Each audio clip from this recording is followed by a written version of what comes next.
Most people think wealth is obvious: flashy cars, designer clothes, expensive vacations splashed across social media. But real wealth? It's a lot quieter. In fact, the people who are actually getting rich often don't feel rich at all. They're too busy doing the right things, saving, investing, building, to notice how far they've come. I'm going to show you 8 subtle signs you're secretly getting rich, even if it doesn't feel like it yet. Because the truth is, the richest people don't wait until they feel rich to act wealthy. They do the work first, and the money shows up later. Money, human psychology, and why some people seem to glide through financial challenges while others are constantly stressed about their bank account balance. If you've ever wondered what it actually feels like to have different amounts of money saved up, and more importantly, how each milestone changes your decision making, here's what nobody tells you about building wealth. It doesn't feel like a jackpot moment. There's no confetti, no bank alert that says you made it. Most of the time, getting rich feels uneventful, boring even. It's skipping the impulse buy. It's saying no when everyone else says yes. It's making the uncomfortable choice today so your future self doesn't have to struggle. And if you've seen any of these 7 signs in your life, even just 1 or 2, you're already on a path most people never find. Number 1, you've mastered living below your means. You're not clipping every coupon, but you've created a life where your spending is intentional. You don't feel the need to impress anyone. And because of that, your lifestyle naturally costs less than what you earn. Rich Richard makes $75,000 a year and spends $55,000. That $20,000 gap, that's options. That's the reason he can save, invest, and say no to things that don't align with his goals. Poor Peter makes $75,000 and spends $80,000. Every raise gets absorbed by a bigger apartment or a nicer car. He looks successful. He feels broke.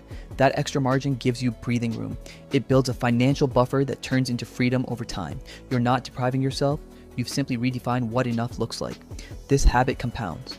Over 10 or 20 years, living below your means is the difference between financial stress and financial peace. Track your spending for 1 month. Calculate the gap between what you earn and what you spend. If that gap is growing, even slowly, you're on the right path. Number 2, you think in terms of long-term gains, not quick wins. Most people chase instant gratification. The next bonus, the next tax refund, the next hot stock tip. But you've shifted your mindset. Instead of obsessing over quick bucks, you're playing a longer game that rewards patience, consistency, and strategy. You think in decades, not just days. You care about compound growth more than overnight success. Rich Richard invests $500 a month into index funds and doesn't check his account for 6 months at a time. When the market drops 15%, he keeps contributing. Over 20 years, this discipline turns $120,000 in contributions into $350,000 in wealth. Poor Peter jumps from opportunity to opportunity. Day trading, crypto, dropshipping. He never stays anywhere long enough to benefit from compounding. 20 years later, he has $60,000 saved and a collection of lessons learned.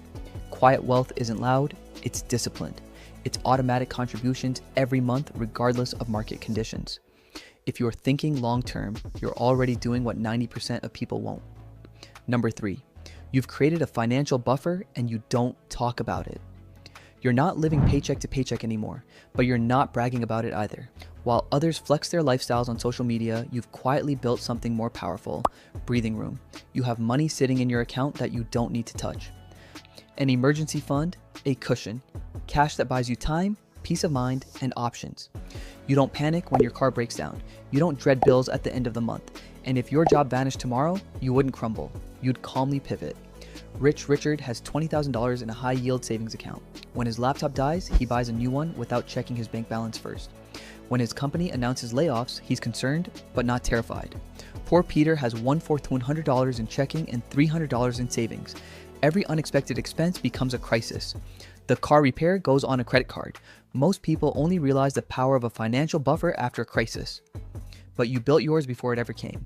That's the mindset of someone quietly getting rich. If you have 3 to 6 months of expenses saved, you're in the top 25% of Americans. Number 4, you're earning more without feeling the urge to spend more. Something strange happens when you quietly get rich. You start making more money, but your baseline lifestyle stays roughly the same. You got a raise, maybe a promotion. Your income increased by 15% or 20%, and yet you're not driving a more expensive car or living in a bigger apartment. This is lifestyle inflation immunity. Most people experience lifestyle creep. As income rises, Spending rises to match. Rich Richard made $60,000 at age 28 and lived on $45,000. He got promoted to $80,000 at age 32 and still lives on $48,000.